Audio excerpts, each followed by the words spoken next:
Everybody knows about garlic and stakes through the heart. Yes, we all have our cross to bear. You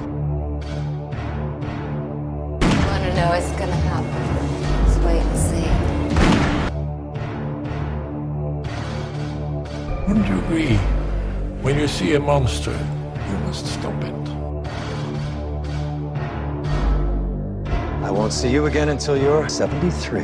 You I'll see in 3 months. Oh, it's some pancakes. You hate pancakes. I'm gonna make you something else. Welcome to this episode of The Good, the Bad and the Odd with your host Mark. Today I'd like to discuss the 1943 movie The Seventh Victim. Are you tired of film podcasts where the hosts exist in a constant blissful state of agreement? I mean, the main characters are two of the dullest main characters I have ever encountered in any film. Well, you're in luck. Let me introduce you to Chinstroker and Punter. One is an ex-film student with a penchant for David Lynch and art cinema. The other is a man on the street. Listen in perplexed and horrified terror as we tear apart one film a week. Just really It's not visually striking. No. Just getting confirmation. It's just that's the third is this on? You can find us at chinstrokerversuspunter.podomatic.com. So come and share the vitriol.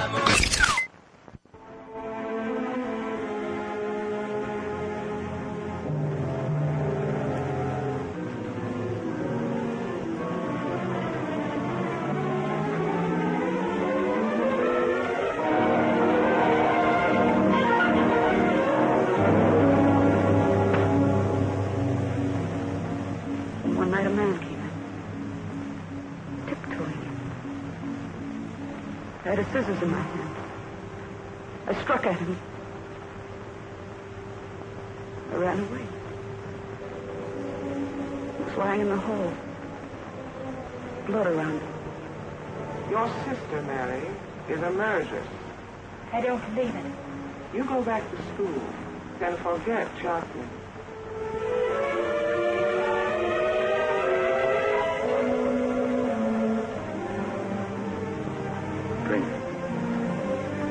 Drink it, Jacqueline. There's nothing else for you to do. The day you've got to die.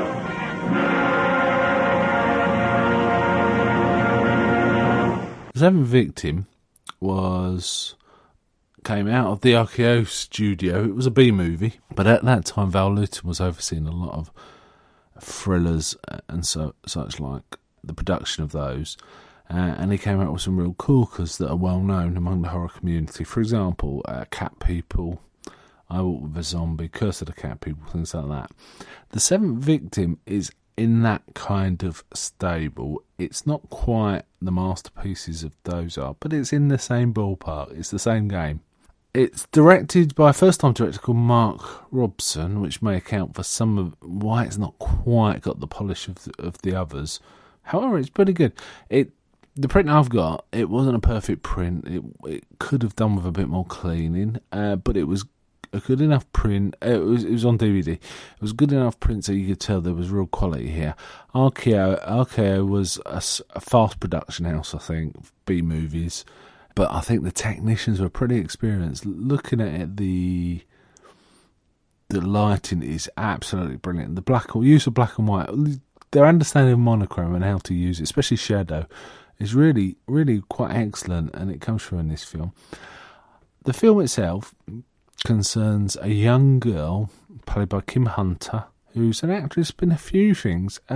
She's not instantly recognisable as some, but she's been in some really terrific films. This, I think, was her first major role, and she's quite impressive in it. She's also famous for being the love interest in A Matter of Life and Death with David Niven. It's also called Stairway to Heaven, I think, in America. She plays, I think, June is her name in that. And it was only a few years after this, I think it was maybe 3 years after this, and she's playing a much older character. She's got one of those faces that it's hard to age her. It's really, really hard to age her, and it's kind of confusing in this film. I'll go through the reasons in a minute. She also played Stella in A Streetcar Named Desire, so Marlon Brando's long-suffering wife.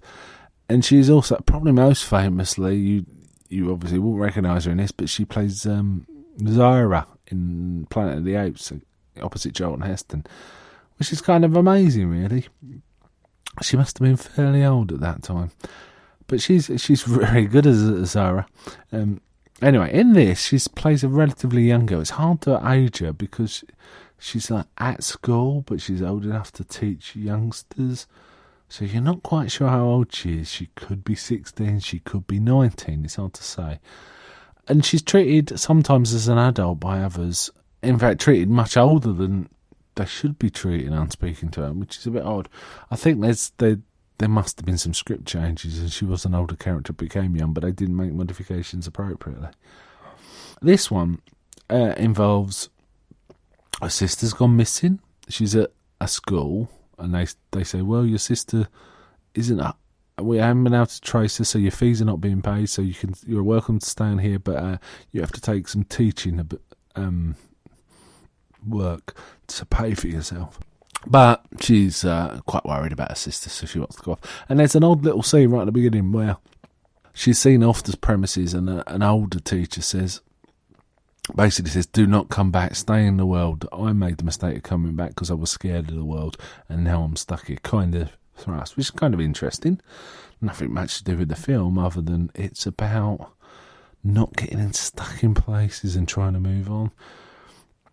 Anyway, it turns out she starts looking into where her sister is. There's a man who's kind of interested in her sister, who in fact turns out to be her sister's husband, and she didn't know about it. There's also a psychiatrist that was talking to her sister, is involved, who's played by Tom Conway, who I think is famous for I can't remember the details, better not talk about. I've got a lack of knowledge about it, so I'm not be sure. But he was certainly the psychiatrist in the original Cat People. In that, he was a kind of a bit of a creep. In this, he's a more straightforward helper, though he's kind of offish as well in this, but he's okay. And it turns out her sister was taken up with a set of devil worshippers. Her sister was kind of obsessed to try new things, doing something different. And what happens is they find that she had a room. In fact, the husband knows about it all the time. This is kind of before she gets to know the husband well. And she gets into the room that her sister was staying in, and she finds a chair with a hanging noose above it, which is very odd, isn't it? I mean, considering this is early 40s, this is a really, really odd turn. In addition, in the room next to her sister, there's this woman that's dying. I think she's got consumption, and she talks about how scared she is and stuff like that, which again appears to be nothing to do with this film, but there you go. Anyway, she goes to looking for her sister. She goes to the morgue, but a detective overhears it and offers to help. But some bloke out of the blue warns him off, says, "Oh, she's looking for." And he names the sister, and this private detective looks a bit dubious. Anyway, he offers to help her in the end. He says, "I just want to sort of help," and he thinks he might have tracked something down to a locked room in a certain building, which is like not a shop, but a sort of a working place. And they break in the night, and then the detective gets kind of scared, which is again really weird sort of way of approaching a story. But the young girl talks him into going into the room, and he does, and he comes out stabbed or dead. Well, stabbed and then dead. And the girl runs away, which is what's in the room. It's very mysterious. And anyway, this goes on. It turns out the sister, who's been kept against her will by this devil-worshipping cult, was the one that stabbed him. Now, the reason they've kept her in this room is 4 months alone is because she's been talking to the psychiatrist about leaving them, which means she's betrayed the group. Now, part of their principles as devil worshippers is if you betray the group, you have to die. However, they're non-aggressive, they're pacifists. They don't believe in killing people, which is really weird. Another really weird and sophisticated thing to put in a film about devil worshippers. So what they do is they've isolated her and try and use peer pressure to get her to kill herself, so they don't have to be responsible for her death. And that's how they approach it, and they've done it in the past. And I guess she's the 7th one, which is why this film's called The Seventh Victim. But she's resisted, but when she's like all alone for months and months and someone creeps into the room, which is the detective, she thinks it's one of them to kill her. and she's been terrified and on edge for months, so she actually stabs him. So she was indeed the one that killed him, so therefore she's up for kind of murder, so she's got to bear that in mind. They get hold of her again and try and persuade her into killing herself again. Anyway, this goes on and on. There's some really great scenes in it. It's a plot that's kind of hard to follow. Once you know get to the end, you understand it all. But while it's going on, it's kind of like, I don't really know what's going on here. But there's some really wonderful photography, black and white shadows, things like that, and it looks really nice. And at the end, they've got her again, and they're just all standing there looking at her, and they've got a goblet in front of her with poison in, saying, why don't you just drink this? And her thing actually is, it's not she does want to die. It's that she wants to die on her own terms. And she doesn't want to die because she's scared of them. She just, that's one.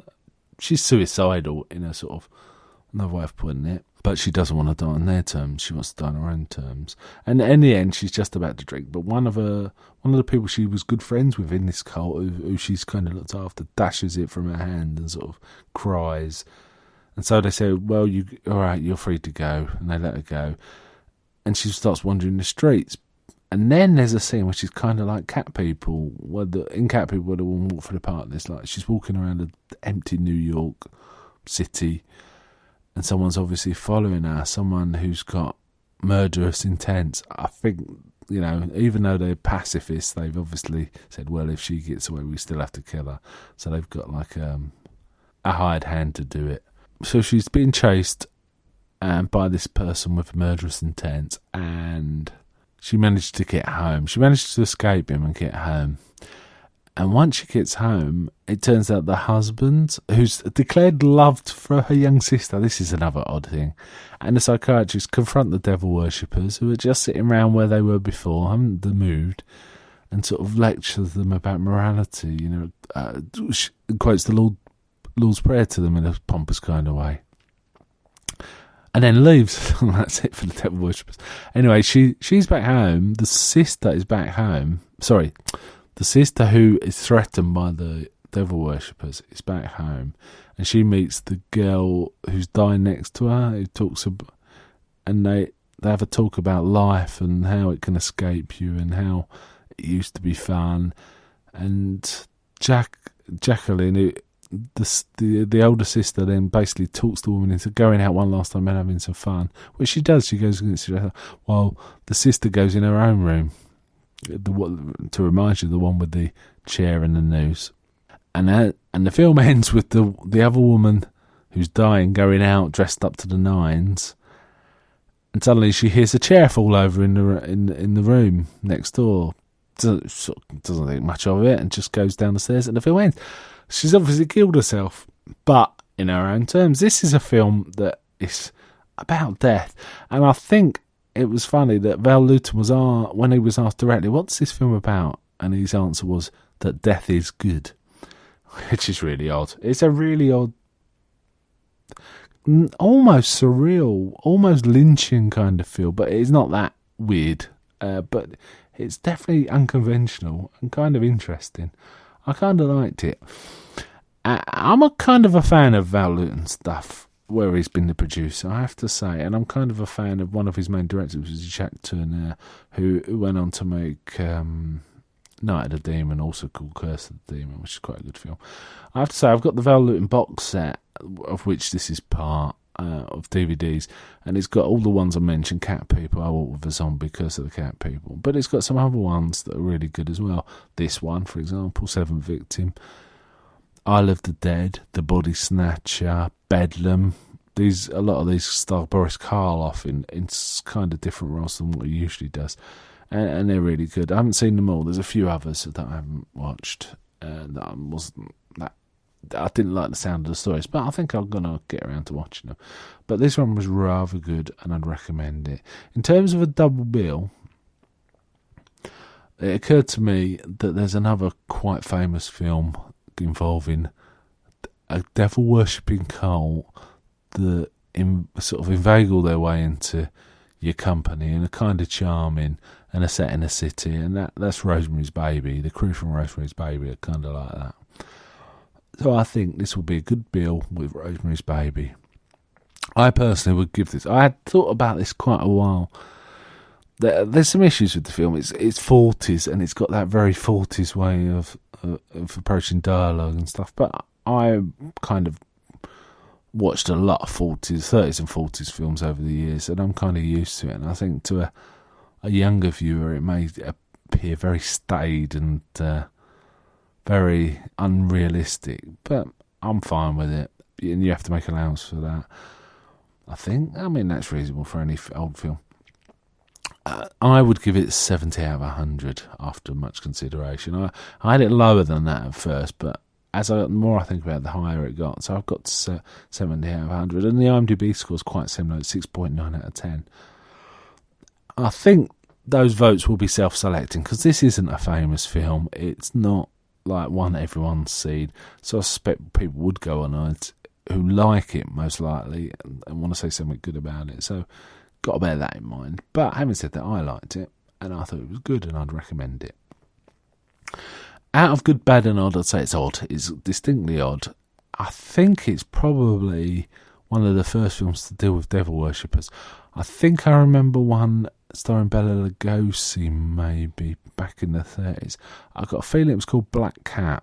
He certainly made a film called Black Cat, and I think it's the one I'm thinking of where he's a devil worshipper, but I could be wrong.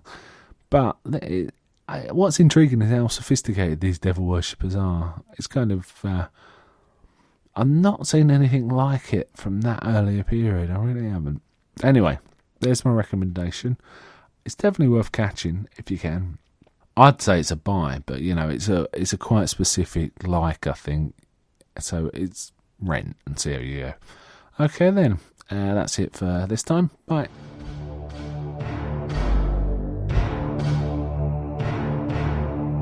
You can visit us at our website www.thegoodthebadandtheodd.com, or you can leave us feedback on info@thegoodthebadandtheodd.com.